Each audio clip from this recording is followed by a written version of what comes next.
Hello and welcome. You're watching Business Today Television. I'm Sakshi Batra. Well, when we talk about Indian fashion, it's not just confined within the borders nowadays. It's in fact making a lot of waves across the world of luxury on the global map. And leading the global conversation are two fashion designers with me right here, Rahul Mishra and Divya Mishra, who've been at the forefront of taking Indian couture to the world map. So thank you so much for taking the time out for this fantastic conversation. I'm looking forward to it. And I want to start off with you, Rahul, first by understanding, in case you can help us understand, in your journey, what have been the clear milestones, what have been the turning points that would help you understand that Indian voice was seen on a larger global map when it comes to fashion? I think, even when I was studying, we both have studied in Milan, and it was before 2010. I think India, people hardly had any idea about India, apart from India has got strong craft. And craft from India had been at forefront for hundreds of years, whether it's a chintz textile, which was later on banned in France in 17th century because they could not compete with beauty of it. Or we talk about, textile exports from India, or recently when you see all the shows which are happening, anything which has got artisanal value was made in India or embroidered in India. Now, amongst all this, when me and Divya, we both were together at Milan for International Woolmark Prize, right before the jury, the round was thrown open for global press to interact with us. And nobody came to speak to us. And I still remember, but after a few hours, the jury declared Rahul Mishra as a winner. Suddenly we require like such a strong press following around everything.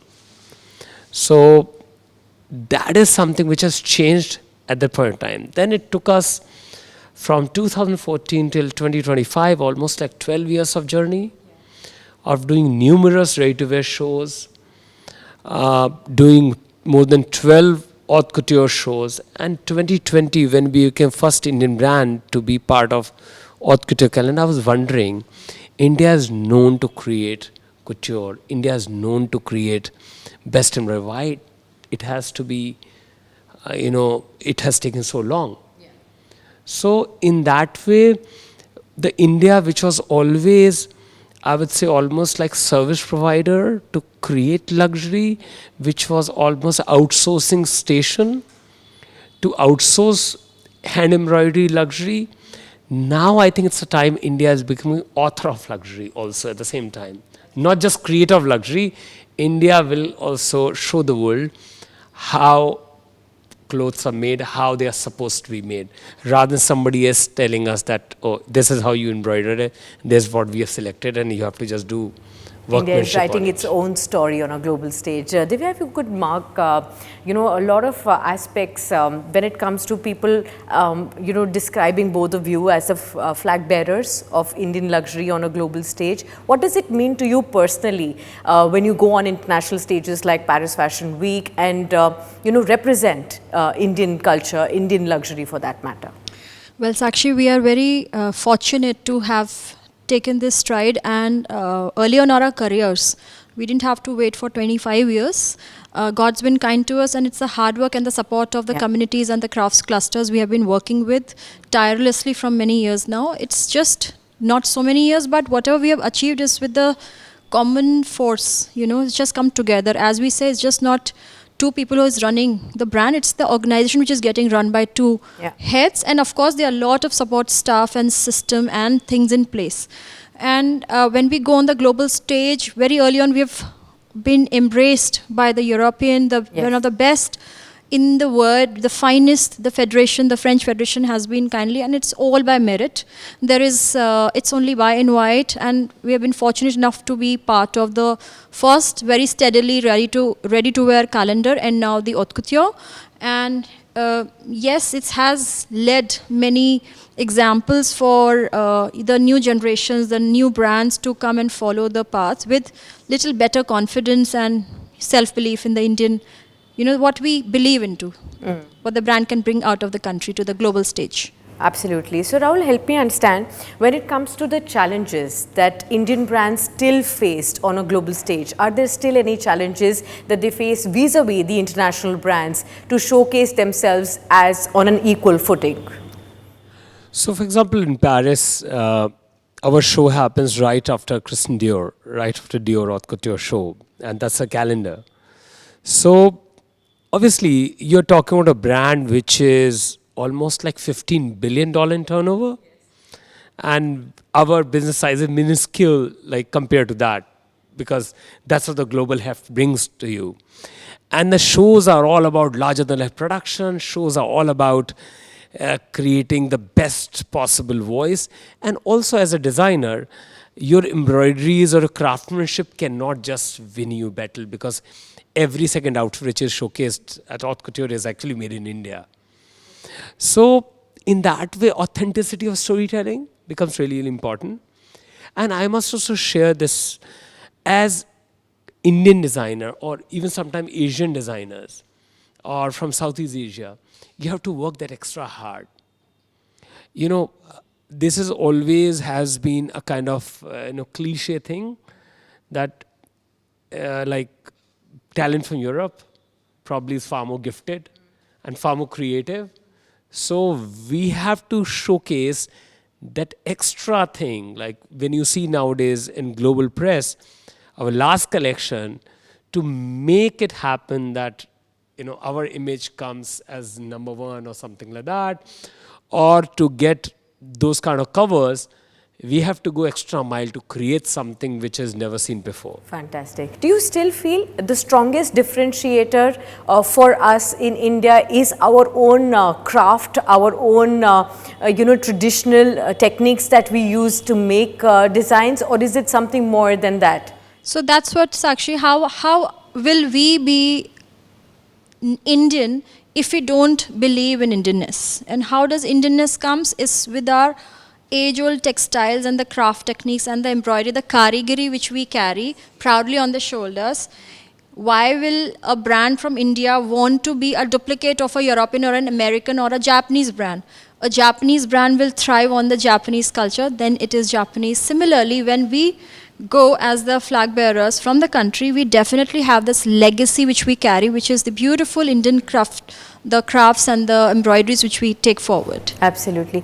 Rahul, I want to come to you on this aspect. We've seen a lot of times cultural appropriation is now seen as a hotly debated topic.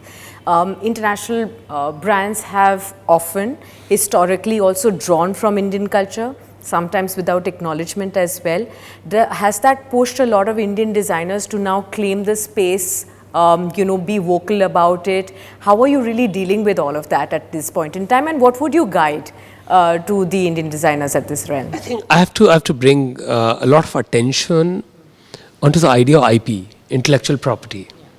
So when you see a global brand, using designs which are look alike Kolhapuri, or somebody is taking a tribal motif and putting on a global runway, so it also shows like how untapped our own intellectual property is. Like here is somebody who's a Kolhapuri maker struggling to sell a piece at a certain price point, which is 200-300 or 400 rupees, and then it can be sold out in the market at 2 lakhs rupees also. So it shows the power of branding and power of design, what we also need to understand. Like for example, I always believe in some way or other, maybe it's a very, very, very simpler way of comparing. India does have, I would say, a bit of America, a bit of France, and a bit of China within it. Okay. You might find it very interesting. Why is America? Because when I look at technical education, like when you look at IIT, when you compare with MIT, when you look at like brains what India has, when entrepreneurship ability India has, it looks quite similar to what US would have been, a few decades back.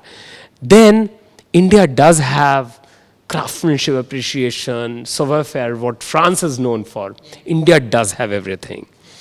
And then you look at scale or human resource, what China has, that India has. What is that thing which is missing is believing and valuing IP, each other's IP. Because think like that, I don't think a company like Apple or Google or even that idea, before it starts thriving, it is copied left, right, and center by so many people. And then after that, how come it's possible that white wine, which is produced as champagne, can only be called champagne over there, nowhere else? Why that thing is not being perceived for Kolhapuri?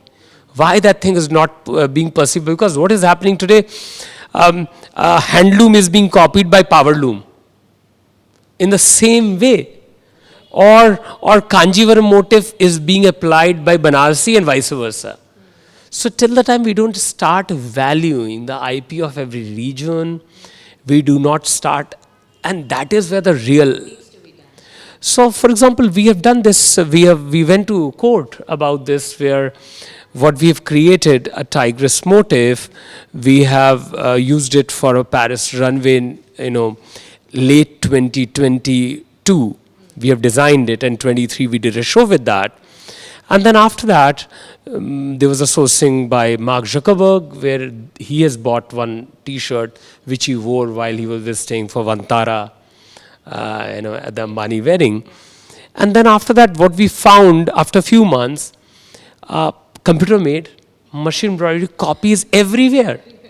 And earlier copies were never coming into our market in a way, but this is a 25,000 rupee garment, which by no means somebody who is not well off is not going to buy that. And it's probably the same client.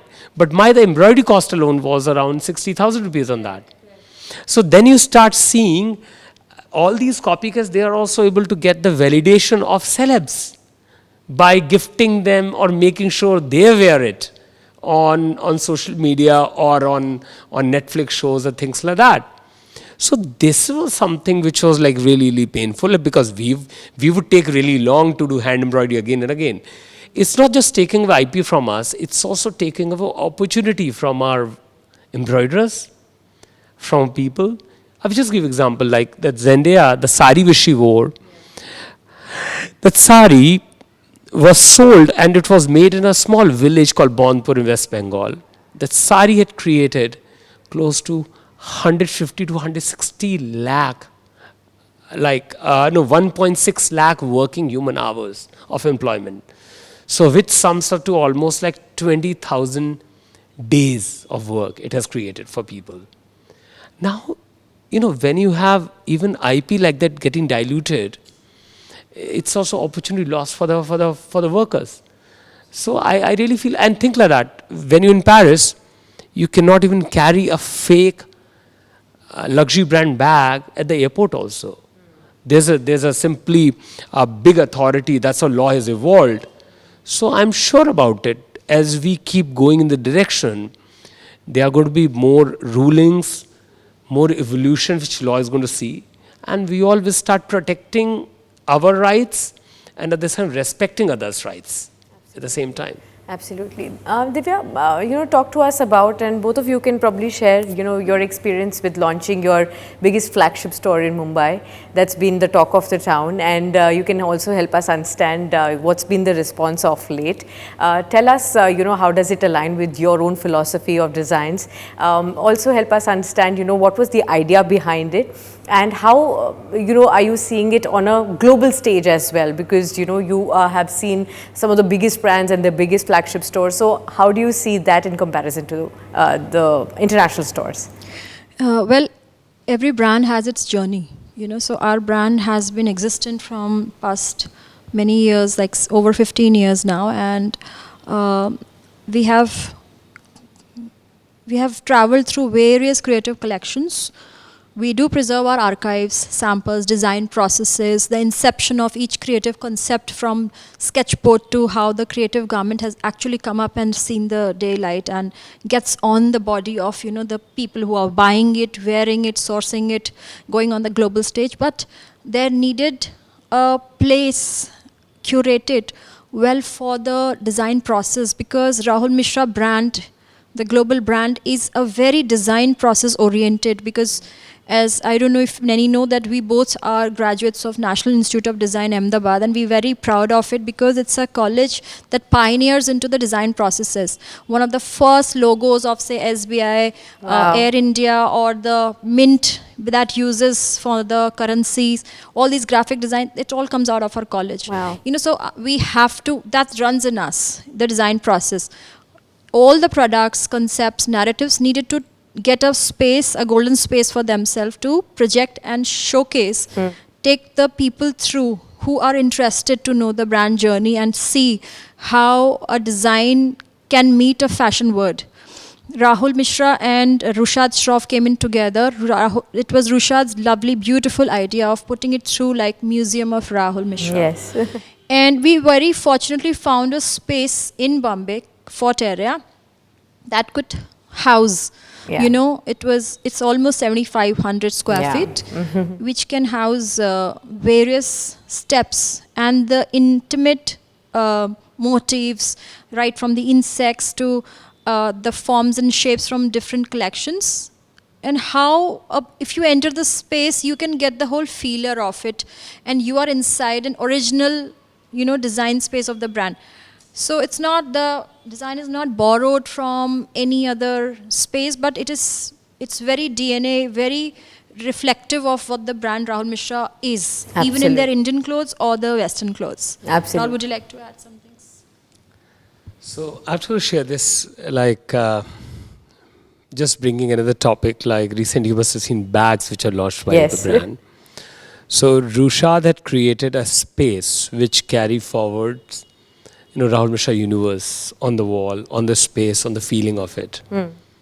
And when Divya looked after, entire accessory line, how the bag should look like, so almost like our universe expanding into a space where you can go in, experience. And what Divya has created was a miniature version of almost like you can carry the entire universe with you. Yeah, that's what the bags are meant to do. Okay, wonderful. So you've also talked about, your intention to have a store in even Paris. Will that mirror your flagship store in Mumbai? What will be it like? Are we looking at any timelines for its launch? And how are you looking to appeal to the Parisian clients of yours with that store then? So in Paris, we do have a space where we meet a lot of clients, a lot of VIP clients, but a retail space, which is like a front-facing high street or retail space.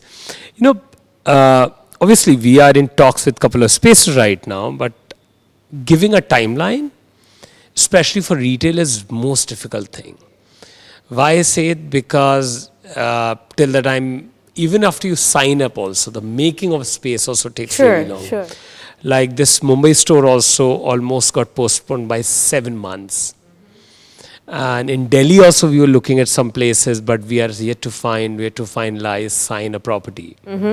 So if I just share with you luxury retail in the world, whether you are Newborn Street in London or Rue Saint-Honoré or we are looking at Avenue Montaigne, usually gets over within 50 meters of space. Okay. So that is where it's a big challenge to find, but definitely the space is going to be a newer space.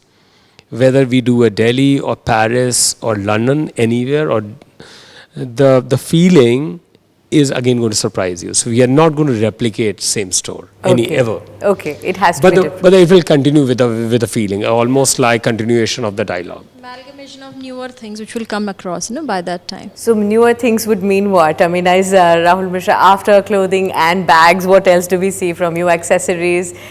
So by newer things, I meant every collection has its own new design ideas, concepts. So we touch some concept each season, and that becomes a trigger point, the launch pad for the collections which you see, and it gets adapted into silhouettes. Okay, and how's been your response to the bags? And if you could help us understand what's next on your radar? It's been very well received. Okay. And that's the problem with us, because we have done a very, very limited edition production of it, because they're all handmade, hand curated. Each process of even the metal work on it or the leather sourced and putting it together.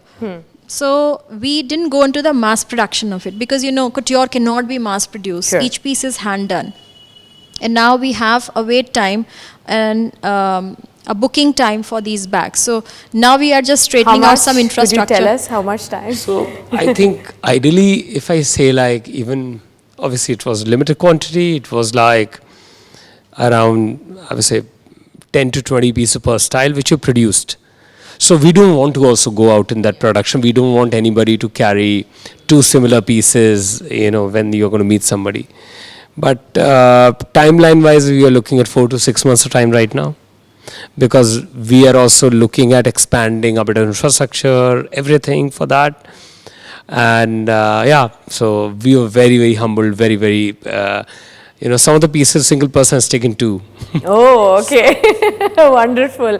Well, great story there, and it was not unexpected, I would feel. When we talk about, you adorning international clients like Cardi B, Beyoncé, Rihanna, everybody you adorn, help me understand, how do you convince them to ensure that you are going to be keeping the authentic Indian craft there, along with the minimalism that they like, or the kind of tastes that they would have, without diluting the Indianness? So I will give you a recent example. Like with Cardi, for example, first of all, for the album, she wanted the crow dress, which we overnight we had to send a team member to make sure this happened. And very, very a wonderful person. Like it's almost pleasure to speak to her. And even after the show, when she was wearing the red rose dress, so I wanted it to be like continuation. So a lot of times there's a lot of creative liberty which I enjoy with a lot of these celebs. Got that. A lot of collabs are taking place these times. You've also done one with Tod's. Help me understand, how is the world of collabs really shaping up for you? So again, Tod's were very interesting, because this talk was going on since 2017. Okay. I went to this studio, beautiful studio in Kona, and Mr. Delewale, who owns Tod's, Roger Vivier, Schiaparelli, all these brands he owns, like a wonderful person to speak to. And the idea was like, it was kind of mutual respect, out of which collab was born. And our footwear or bags from existing Tod's price, just by having a Rahul Mishra X Tod's name and a craftsmanship, went to 3x price. So a simple bag which was selling at, if I say, around $2,500 was now at around $6,500. And the good thing is, like, globally it got sold out quicker than in India. In India got 20% supply, but the collection which looked very Indian to me was appealed more, everywhere. I went to Madison Avenue in New York. That store was really happy. There were last few pieces left within 1 month of launch. So yeah, it has done really well.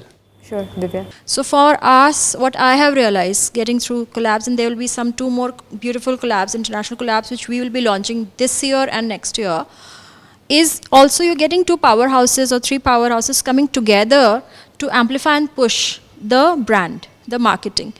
So Rahul, I also wanted to understand, when it comes to Indian luxury, where do you see it growing over the next 5-10 years from where it is at the current stage? I think there are few things which has to be addressed. One is, as I said earlier, IP, not just for luxury alone. It also has to be respected and protected at the same time, even for technology, for everything. So if this can be taken care of, you will see brands becoming bigger. And that is what the whole idea, that is what can serve back to the nation.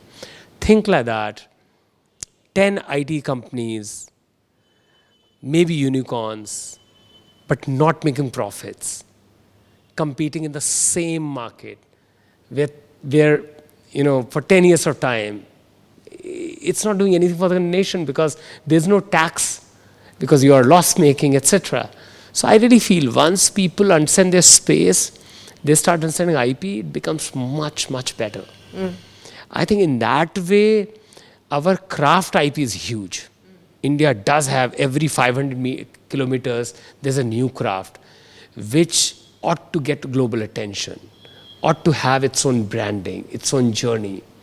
That is where I really feel India, which is made in India, not just like brand like ours who are going out and creating a show in Paris, journey can be far more shorter if we start taking care of those things.